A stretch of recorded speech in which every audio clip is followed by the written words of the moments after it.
when did you first get introduced to Mass Effect? I think I was in college and I was having a little bit of a rough time in college. I just like couldn't quite figure out where to fit or how to fit socially. And I remember talking to my brother and him telling me that I had to play that series. And so I brought my PlayStation, and I don't think I had played a game like Mass Effect before. And I say this with love. I love the series. The beginning of Mass Effect 1 is so confusing. Yeah, that's fine. Yeah. Yeah. The level design is so confusing. The UI is so confusing. So I had tried it before, and then I was like, I don't know where I'm going. I feel like I'm already lost, and I just started this game, so I kind of left it. But then I was like, I need something for college, and games have always been a nice way for me to soothe anxiety. So I remember my brother just like kept bugging me to play it because he knew I'd really like it. So I went into it, and then I just got so hooked. I love the story of Mass Effect 1, but Mass Effect 2 is one of my favorite games of all time. It's just the epicness of like everything that happens, like all of this set pieces, isn't it, of Mass Effect 2 that is just, it makes it so good. Well, the other thing about it that I love is that it's so character focused. So much of the game really structure are all the loyalty missions that you can do for your different shipmates. And there are a couple of characters that I really like in Mass Effect 1, but there are so many in 2. Like, Morden is probably one of, if not my favorite video game character of all time. I love him. I am the very so major much. of a modern. I don't know the words, but it's so cute. I am the very model of a scientist Solarian. I think There you go. You got it. Yeah, I love. If I could have romanced Morden, I would have. I loved him that much. The thing that I love about Mass Effect, all of them, but 2 especially, and I think Morden is such a good example of this, is there's such a depth of character. Like, Morden could easily be a sort of archetype of like a fast-talking, kind of dorky, kind of, not very human. I mean, he's an alien, but, not very attuned, like mad scientist type. They did such a cool thing with his intro where he like just executes them. Like I think there's someone that's causing him some trouble, and he's like, I'll just kill them because I actually have this person that I need to doctor, that I need to administer medicine to, and this person's causing trouble. And so he just like shoots them and then goes back to what he's doing. And it's such a like brutal, strange, like it sort of like twists your head where you have a perception about this character and it sort of challenges it.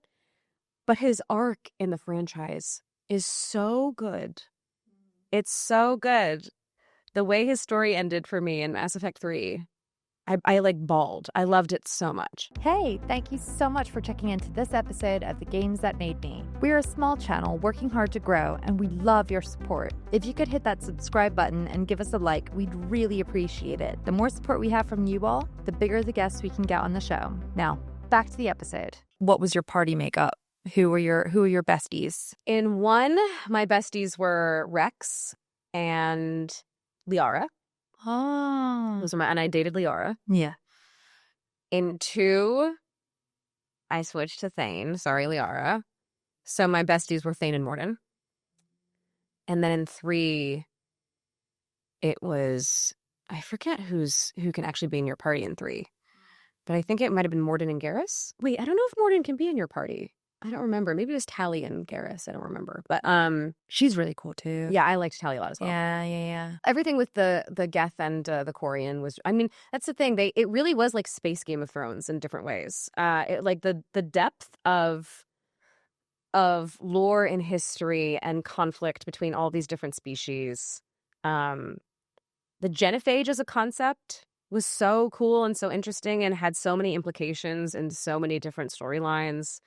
And that game also, like, I mean, talking about like what it made me realize games could do. I know people have beef with the ending of 3, but the fact that so many of your choices were meaningful and that there were so many different outcomes to different character stories. Like, I was emailing my brother as I was playing through Mass Effect 3 because I was so heartbroken by different things that were happening. Like, Morden in my playthrough cures the genophage and then he dies. And I emailed Anthony being like, I'm so sad Morden died and da-da-da-da. And he was like, well, at least this didn't happen. And he sent me a YouTube video of a playthrough where they shoot Morden in the back. Why would you do that? I don't know why Like, you would ever so do that. mean. And then Rex is so angry at you for not curing the genophage that he shows up on your ship to kill you, and then you shoot Rex. And I love Rex. Yeah. And I was like, I cannot believe, A, that anyone would do this, but B, that those choices are supported by the game. Yeah. Like, that is a pathway that you can have. Like, in my pathway, Rex was the king of the Krogan forever and ever. Amen. Yeah. But, yeah, the fact that you could, and also the fact that Rex could die in the first game. Like, there is a flashpoint that if you don't talk him down from shooting. He'll self-sacrifice, essentially, wasn't it? I think Ashley kills him. Yeah. If you don't talk him down, he gets shot by Ashley, I think. And he can die in the first game. So the fact that, like, a character that's so important to me in the entire series could just not be in existence for the rest of a lot of people's playthroughs. Permadeath, yeah. Yeah, it's an incredible dedication to the narrative branching of that franchise and all of the contingencies that they accounted for. And to make so many choices feel meaningful and so many playthroughs feel unique and personal was just, like, I think such an achievement. I mean, again, I know that people gave them for the ending, but, like, to me, the amount of ownership I had over my Mass Effect story, like, it's still, to me, like, one of the best franchises of all time. It's interesting what people focus on. Like, I have this beef all the time with Final Fantasy X. Everybody will bring up the stupid laughing scene and then literally rate Final Fantasy X based off that. And I'm like, That's yeah, so but funny. what about, like, everything else that happens in the game? Right. And I think that's the same with Mass Effect. It's like, you're just basing it off of, like, literally a scene, but, like, you're ignoring all of the, like, incredible things that it paved the way for. Yeah, for me, it's very much that series is about journey, not destination. Because I think it's always difficult, right? Like, any of these games that provide branching narratives are taking on a pretty Herculean task, which is trying to stick the landing for all different types of players and all different types of playthroughs. So it was going to be, I would think, nearly impossible for Mass Effect 3 to be satisfying to every player. I get people's issues with the ending. But to me, like, ending aside, the things that game accomplished are so, like unbelievable, honestly, that I forgive it of all its sins. It's given me some of my favorite characters in games. It's given me some of my favorite performances in games. I just love it so much. We've had other actors on the show. We've had Ben Starr. We've had Sam Bayard. And, like, they as well also really hold us to this high standard. And it's like that thing. So do you feel like it is one of those things that, like, if you want to be an actor in games, you should play Mass Effect? I think so. Absolutely. Because the performances in that game are, I mean, I think it's just, rightfully so, there are lots of games that get called out for having amazing performances. And I think Mass Effect sometimes doesn't get spoken of as much because there's something, I mean, it happens in TV and film as well. There's something about space operas that people just, like, turn off. There's just something about it that just, maybe it's, like, less prestige-y or something. I don't know exactly what it is, but, like, what the actors are accomplishing through voice performance in those games is incredible, because it's also, like, their earlier, they still look great and there's a remaster, but they're very alien faces. And so sometimes there is expression, but you're getting most of the emotion and the performance through the voice. And the fact that, for example, Keith Farley can make you want to have sex with a frogman is, like, it's endorsement enough. It's an accomplishment. It's endorsement enough. Yeah. He's a frog. And I was like, that voice, though. You know what I mean? Yeah. I And- was that with Garrus, who's literally a reptile lion. Yeah, he's like a reptile lion bird. Yeah, And love it. and you just love them. You really invest in their story. And the example I always give is at the end of Mass Effect 2, there's a suicide mission. They call it the suicide mission of the game. And you have your squad, and you basically go into infiltrate some sort of stronghold of the Reapers. It's a big game as well. It's very it's a lot. Yeah, it's a lot.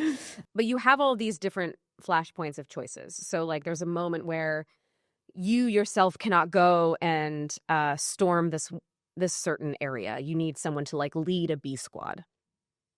And Garrus's whole arc, because you meet him in one, and then you find out in the intervening time between games 1 and 2 that he like had a whole team and he lost them. Like he was basically like he made a bad leadership call and it led to his entire squad getting wiped out.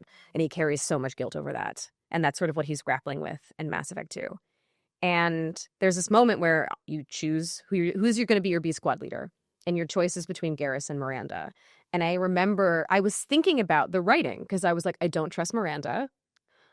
I have not had a good relationship with her. But Garrus got his whole team killed. But then I had this moment where I was like, but he is so regretful about that. He'll never let it happen again. And so I just chose him as my B squad leader, and everyone lived. And it was this interesting moment where I thought back to characterization and I thought back to the narrative that was constructed to make a gameplay decision, which had not happened to me in a game before. But the narrative was just so well drawn, and the performances were just so good that I absorbed all of the character stories, and there are a lot of characters. And I used that to influence the way that I played the game. So to me, it was such a great marriage between story and gameplay.